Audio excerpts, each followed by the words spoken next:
Hey y'all, it's your girl Missniecytv, and I'm here to do a review of The Shy Season 6, Episode 7. The episode starts off with Keisha finding the money, and she's like, really, Emmett? Emmett's like, I would never put my family in danger. Keisha's like, you already have. Emmett's like, I would never do that. Keisha said, well, we talked about this before, and I'm leaving. Emmett's like, I thought you said we can't leave. Victor getting confronted by the FBI, and the FBI is like, I know you're not a killer, and I know you didn't kill Q, but I know you were with Duda.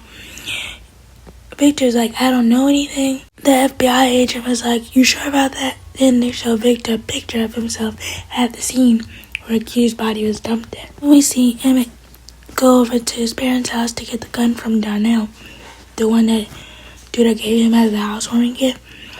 Because Darnell said, if you ever need the gun, I'll give it back. But you can see that Darnell is hesitant to give Emmett the gun back because he knows that Emmett is probably planning to do something stupid. Emmett's at home practicing in the mirror what he plans to do that. And Emmett's hands are shaking and he keeps saying, I ain't no B, I ain't no B. Emmett, you can't talk when you're planning to do something like that. You just have to execute it and get it done. Then we see the kids getting ready to take, they're seeing pictures. And Papa's like, I have to make sure I look good because these people are going to remember me for the rest of my life based off this picture. Maisha says, I'll show you how to do it. Everybody takes their pictures, but when it comes to Papa's picture, Jake and Kevin throw confetti on him, and it turns out to be a nice picture. The warehouse, we see Bakari getting his face beaten because of the fact that he got in trouble in the stolen car. Dude, I was beating that boy so bad. I'm like, dude, can you stop? You're still just a kid. Even though I know he works for you, he's still a kid. My heart was so hurt seeing Bakari get beat up like that because he definitely didn't deserve it. After Duda gets done beating up Bakari, he has a conversation with Nuck and Zay, and they tell him that they weren't able to get the money cleaned because of Pastor Stanley's speech, because everybody's scared now. And Jose is like, I'll find a place to hide it. After Victor gets done talking to the FBI agent, Victor does confess to Fatima that he did help dump the body. And Fatima's like, why didn't you tell me before? Victor's like, for one, I didn't want to hurt you, and I didn't know what good that would have done if I told you. Victor's like, even though I'm out the street life, it always seems to follow me wherever I go. Fatima encourages Victor that they're going to get through this together. Then we see Papa doing the episode of Papa's pulpit with his dad.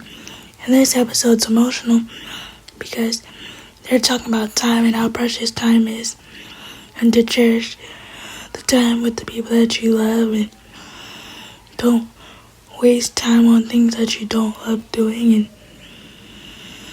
Papa's dad gives him a pocket watch that has been passed down generation to generation. And Papa's dad, I give this to you because I want you to always be on time. At Darnell and Jada's house, Jada is sitting up because she has a feeling that something is wrong with Emmett, but she can't place her finger on it. And she keeps asking Darnell, does he know something? And of course, he does, but he's not going to tell Jada that because he doesn't want to scare her or worry her. Then we see Bakari going over to Dre and Nina's house to apologize to Lena for what happened. And Nina tells Bakari that Lena can't come outside because she's on punishment. Bakari says, let her know that I stopped by anyway and tell her that I'm sorry. As Bakari is turning around, he sees Jamal. Jamal says, what happened to you? Bakari says, I messed up, so somebody messed me up. Jamal goes, I know how that go. Jamal tells Bakari to get in the car. He's hesitant at first, but he wound up being with Jamal and they take a ride. Then we see Victor going to see Pastor Stanley because Victor's going through some stuff right now with the FBI. And Pastor prays for Victor, and he also tells Victor, you need to get on the righteous path and do what's right, because if you let the devil stand the city, it'll do nothing but bring it down. The pastor also apologizes to Victor for prejudging him about some stuff that he can't change. Then we see Emmett going to confront Duda, but this is where Emmett messed up. He confronts Duda, but he starts off by talking. If you're going to do a job, you can't talk because they're going to know you're there. You just have to do what you're going to do and get out of here. Emmett basically tells Duda that he doesn't want to do business with him no more. Emmett says, if I buy you out, you got to let me go. Duda agrees, but he doesn't really agree because, Duda could say you done, but you ain't done with him. Duda also tells him that if you're going to do something, do it. And you got to be quicker than that. And if you don't pay me my money, this bullet here will go through your head. Emmett also gets pushed down to the ground by Duda and hit in the head, right? But Emmett gets back up and he tells him, you better be careful who you messing with, because this city messes with me. As Jamal and Bakari are riding around, Jamal tells Bakari that he needs to get his life together. Bakari's like, I know I need to get my life together, but what you want me to do? Get down on my knees and pray? Jamal says, it took me a while to find God, and I don't want you to be behind this hill. Bakari also tells Jamal that Lena is the only reason that he's living, and Jamal says, I feel that. Bakari does have true and genuine feelings for Lena. He just has some messed up ways. Then we see Victor confessing to Rob that he was there when his Uncle Q got killed, but he didn't kill him. Rob says, well, was he dead when you already got there? Victor was like, no. He was still squirming and moving around. Then Duda took it upon himself to shoot him 3 more times. Rob says, why are you telling me this now? For one, Rob, you asked. I think this is Victor's way of getting on the righteous path and trying to take Duda down, like Pastor Stanley said. He dressed stupid self talking to Monica, and Monica's like, why aren't you returning my calls and my texts? Dre says, it's because my wife doesn't really want me talking to you. Monica's like, it's like that. Dre's like, yeah. My wife doesn't believe that I could have a lesbian friend. Dre's like, we also had some infidelity issues, so I'm trying to be respectful. Dre, why are you telling your ex that you and your wife had infidelity issues? Are you stupid? Are you dumb? Are you slow? Jamal is dropping Bakari off someplace, and Bakari's looking out the window in pure shock. And it turns out that his sister Brittany is sitting on the stairs. Bakari has a sister, and they got separated when they were younger, and he hasn't seen her in a while. He asks what she's doing back in town. She's like, I'm just trying to get my music box. Bakari, how he living? Because he tells her that he's staying with her friend, and she can't come inside because it's not his house. B is like, it's like that. Bakari's like, yeah. Bakari asked her what she doing. She said, I'm making it. I'm living. You know I got my ways. I'm like, Bakari, your sister's going to cause some trouble. Either with you or... Then we see Jake coming in the house talking to Victor, and he's like, why don't y'all tell me stuff? Because he sees Fatima and Victor having a conversation. And they stop the conversation when Jake walks in the room. Victor's like, for one, we don't tell you stuff because you're not grown. Jake is like, I am grown. Victor said, what you can do is go up to your room. Jake is like, I'm not a baby no more. And y'all can tell Jada, Tracy, and Dre are having a conversation. And Dre's like, how would you feel if your wife or your spouse was still in conversation with their lesbian ex?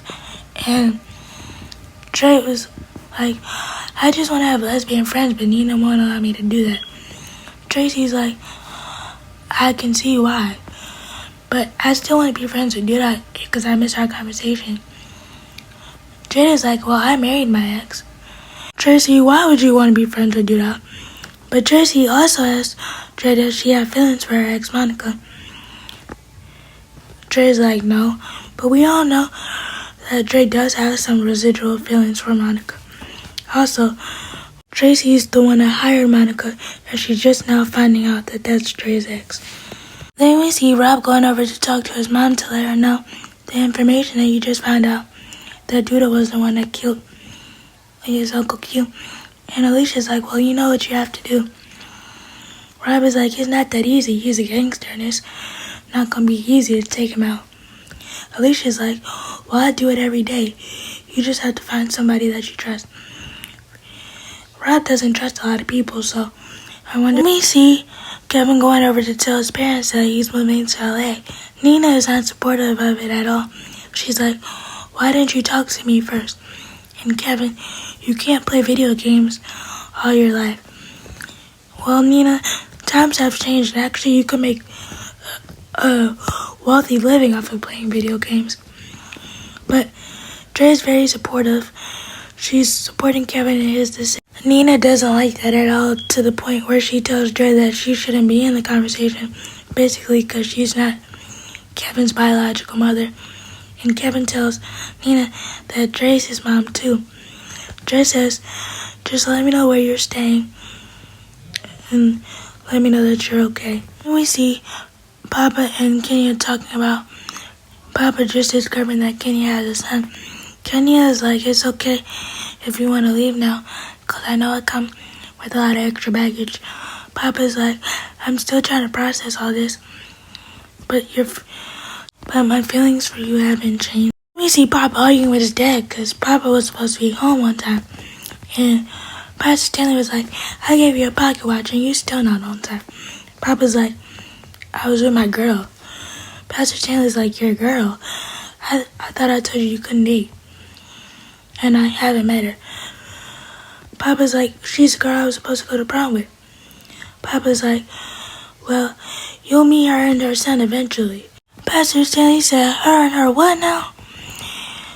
Oh, you're not dating her at all. I'm forbidding you to see her and you can't see her. Actually, who's her parents? Then Papa tells him that it's his rival pastor's daughter. He said they should have been looking after her instead of trying to go after prosperity and money in the church. As they're having their annual therapy session, but the kids have tagged along, and they start talking about their issues and how everybody can help each other. And Bakari lets it be known that he has a sister, and Rashad said, I thought you didn't have any family. Bakari's like, well, I got a sister, but we got separated in foster care. Papa's like, why didn't you tell me? Then at Kevin's house, Maisha comes over and they're talking about how Kevin's moving to LA. Maisha's not okay with that because she said, we just got back together. Kevin agrees that he'll fly her out. Maisha said, only first class. Kevin said, yeah. But I'm like, Maisha, I thought you was cool with him going to LA because he was chasing his dreams.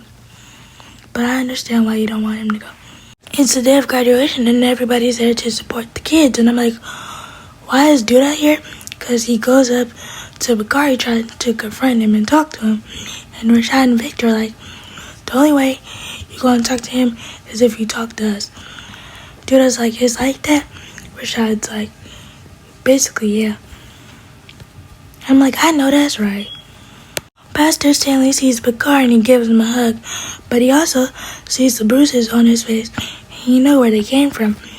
And Pastor Stanley don't play about Bakari because he looks at him as a son, and you could tell that Pastor Stanley was doing everything in his power not to put his hands on Duda. Kids have graduated, and Kevin gave a speech on how you should go out there and achieve your dreams and don't let everybody stop you and tell you that you can and go after what you want and to be the best version of yourself. And I'm like, oh, we watched these kids really grow up. It's dinner time after graduation, and Pastor Stanley, Papa, and Bakari are having a conversation, and Papa lets it be known that he's still going to see Kenya no matter what his dad says, and he's a man now, and he can make his own decisions, and he doesn't really have to listen to his dad. And his dad says, you will obey me, because if you don't, you will regret it for the rest of your life. And if you walk out this house, you can't come back. Papa decides to walk out, and Papa makes a decision that you really shouldn't have made, and he's going to regret it for the rest of his life. Kids have thrown a kickback to celebrate graduation, and Bakari and his sister is there, and he sees Papa, and he tells Papa that he's going to sneak him in, because Papa's technically homeless now since he walked out. Bakari introduces Lena to his sister. And I'm like, oh, y'all really official? Y'all introducing family members now? I'm like, oh, y'all so cute. And I'm guessing Lena is really not that mad at Bakari because Bakari said, this is my girlfriend. It turns out that Bakari's sister is actually a rapper and she actually raps really good. And because she was performing at the kickback. Maisha wasn't liking it because Maisha sees her as competition. And Kevin was eating it up too because he was like, this girl's really good. Maisha's like, she aight. Maisha, you have to step out of the way and let somebody else shine for a while. But she was eating the lyrics up. And Maisha, you're going to have a tough act to follow. Gemma walks up to Brittany after she's done performing, getting her contact information so they could talk more. And you could see Brittany thinks that Gemma's cute because Jake notices it too. And he's like, hey, this is my girl. Gemma's like, I'm just trying to offer you some support because I know a lot about the music business and I can help you. Brittany's like, is that all you want to offer me? Gemma's like, Gemma is doing this because she's running out of money and Maisha isn't going anywhere. And if she doesn't find a new artist soon that can actually prosper her, her dad's gonna send her to college. The most emotional part of this episode was when we see Pastor Stanley's last prayer of him praying over his son, asking God to protect and guide him. Because after he's done praying, somebody walks up behind him in all black and strangles him down to the ground. And Pastor Stanley has passed away. He's going to harbor a lot of guilt. He's going to feel really guilty. And Papa is never going to be the same after this. Pastor Stanley has done a lot for the community. And the community is going to be hurt behind this. Let me know what you guys think about the episode. Please be sure to like, comment, and subscribe. Turn on your bell notifications. Bye.